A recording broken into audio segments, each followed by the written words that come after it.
Hi everyone, welcome back to my next video. Today we're going to have a long-awaited video, how to find a campsite. I know a lot of you have been asking me a long time, Bob, I want to live the way you're saying. I want to be a nomad. I want to live on public land for free. I want to work less and dance more. But I don't know how to find campsites, so I'm scared to start. I'm just going to wander around and find a great campsite? How likely is that? And so today I'm finally going to do it. I'm going to give you details on exactly how to find a campsite. Let me give you an overview of that right now, and then we'll go into details in the video. Right now I'm standing above Leadville, Colorado, and let me tell you, this has nearly everything I'm looking for when I am planning a trip on where to camp. First, one of the very first things I'm looking for is elevation. And this is at 10,000 feet. That means it's going to be cool. When the desert and the rest of the country is incredibly hot, it's going to be reasonably comfortable here, I almost guarantee it.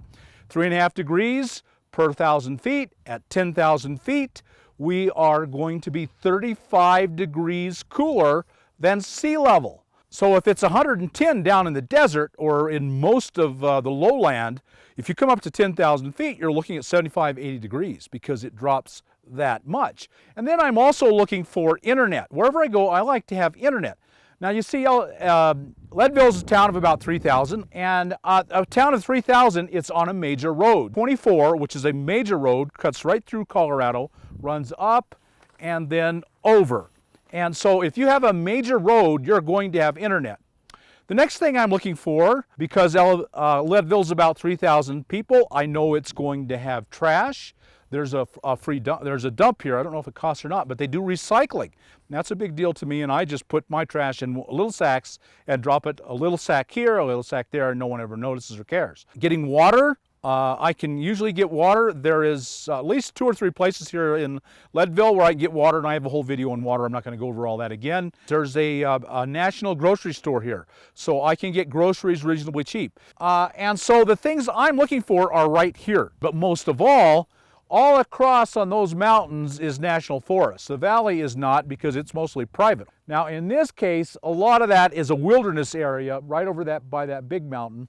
And so you can't camp in a wilderness area. And so what I'm going to do is I'm going to find the town that has everything I need, and I'm going to look for national forests in the mountains around it, and I'm going to go up little roads and camp up there, and I'm going to get some elevation. That means I'm going to get internet.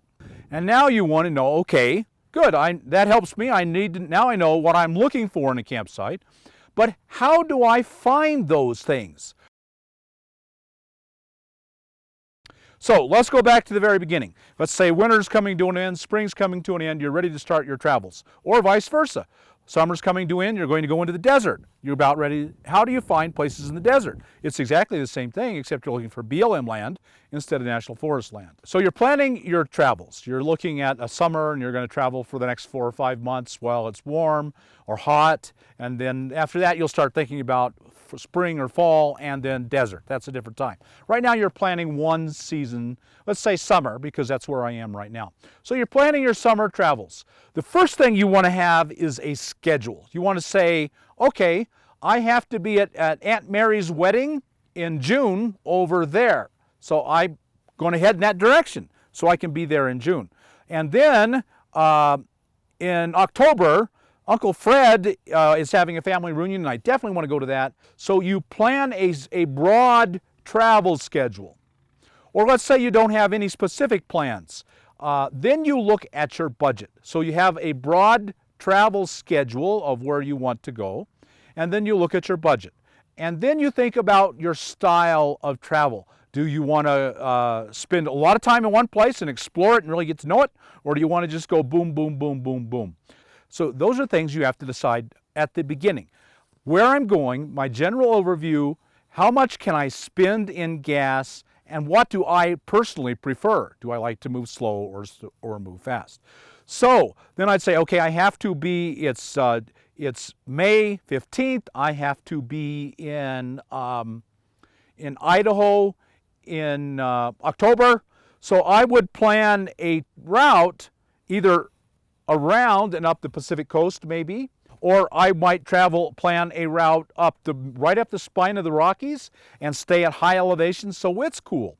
It doesn't matter if you go north. The plains in Montana are hot. I've been in Great Falls when it was 100 degrees. I've been in Boise when it was well over 100 degrees. So it's elevation, not going north. It's getting up. So now that I know I'm starting here, I want to end up here, I look at my budget and say, okay, I can only afford $200 a month in gas. So every month I'm going to spend that much, however far that will take you in your vehicle. And then you move that much this month and you camp along the way and you're looking for campsites. So I've got a plan now. I've got a pretty good plan. And maybe you don't want to be this. Maybe you have the budget and the time. You don't want any you want to have pure spontaneity, no planning. That's fine too. That's style. You decide your style. And so once you have that schedule worked out, then you start thinking, okay, I'm going to be here, probably in Oregon and along here on this road. Here's the basic route I'm going to take. How do I find campsites along the way? And I also recommend you always know roughly before the end of the day. Finding a campsite in the dark can be extremely unpleasant.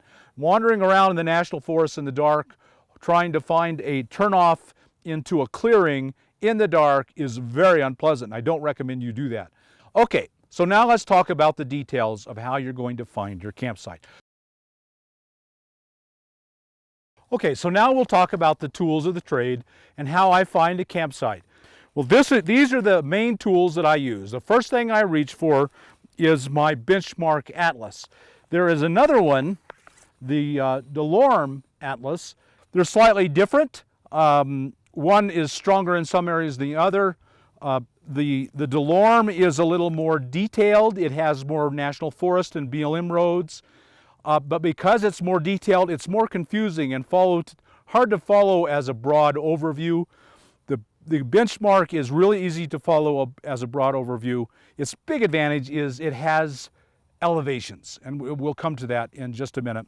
The DeLorme has some elevations, but it doesn't do it very well. It's really hard to find, and there are a lot of places it just doesn't give any, and you're left wondering.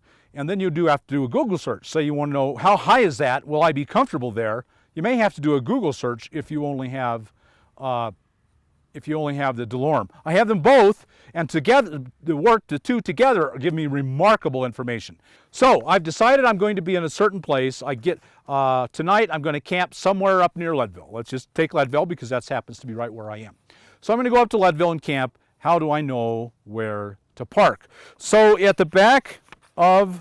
the back page here, the whole state of Colorado is broken down into little sections. You see all these little 42, 43, 44, 45, 46, 47.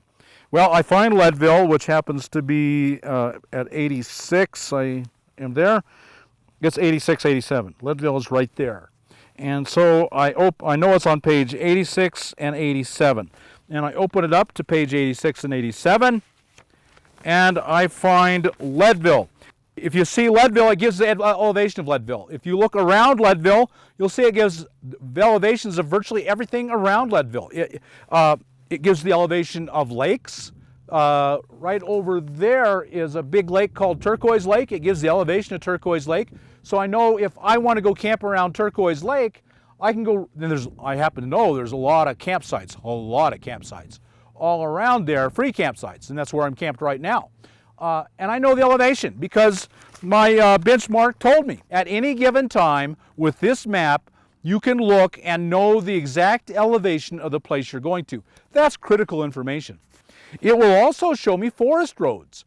And so I can look at it. There's several major forest roads out of Leadville, and this will tell me where they are and the elevation at them and where they go. So I know that when I get here, and this is one of the things I'm always looking for, wherever I go in the country, when I'm searching a place out, if I've never been there before, this is what I'm looking for. I'm looking for a town of about 3,000 or more. 10,000 is even better. 30,000 is best. At 30,000, you're almost guaranteed to have a Walmart and a Home Depot. At 10,000, you're going to have all the services you want. 3,000, which Leadville is, has everything I need. So I'm looking for a town of about this size on a major road. The major road will have internet. A town of 3,000 will have 4G, Verizon for sure. and I'm looking for it to be ringed by mountains with national forest that I can climb up into and get a good cell signal from the town. So this is a very, very, very good tool. This is my first step in ever finding a campsite is a benchmark atlas.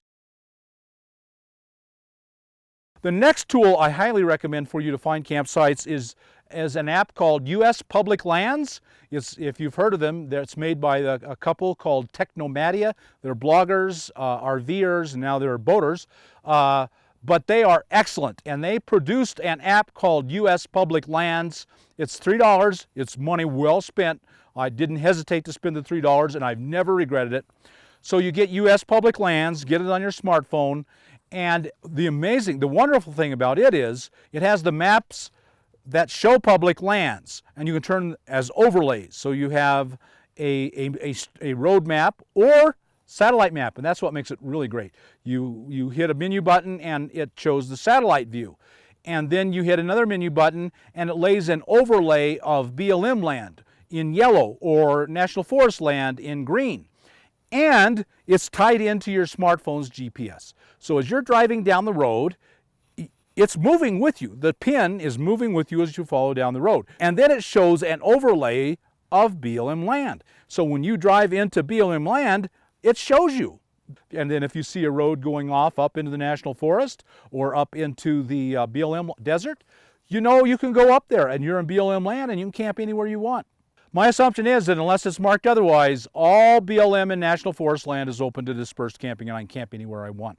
I love US Public Lands. It's the second tool I go to if I'm trying to find a campsite.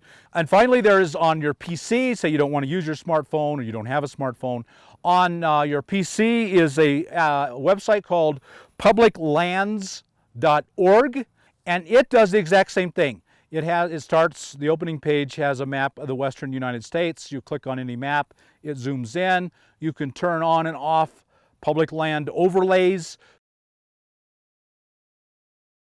You can also call the ranger district in the National Forest. My experience has been they will love to tell you, they want to be helpful, they want to make public lands available to you, and then just give them a call and find out, and they'll tell you all that stuff.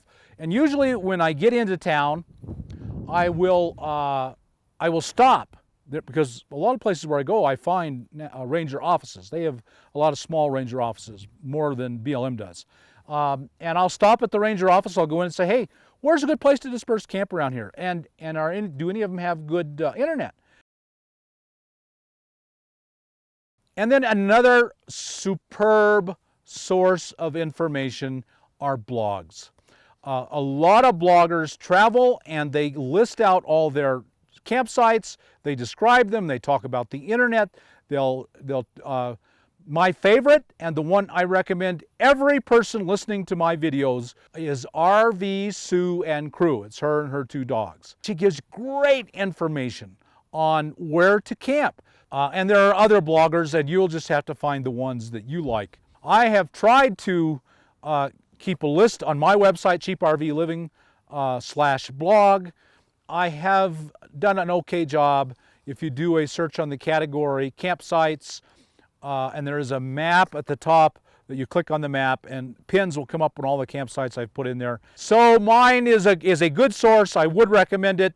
RV Sue is much better. There's information out there. Everything you need to know about where to camp and what it's like there is out there. You just have to do the little bit of digging. So that's why I suggest you have a schedule, a broad schedule, and over the winter you do your research. So there you have it. I think I've covered just about everything I know about how to find a dispersed campsite, camp for free, find internet, find all the things you need.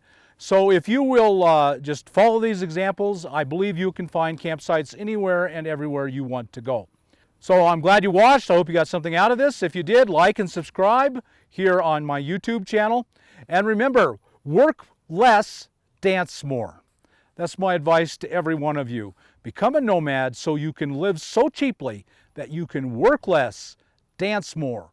Let your heart sing. Let your heart sing. And then we can all join in a gorgeous song. And all of our lives will be better. So until next time, we'll see you later.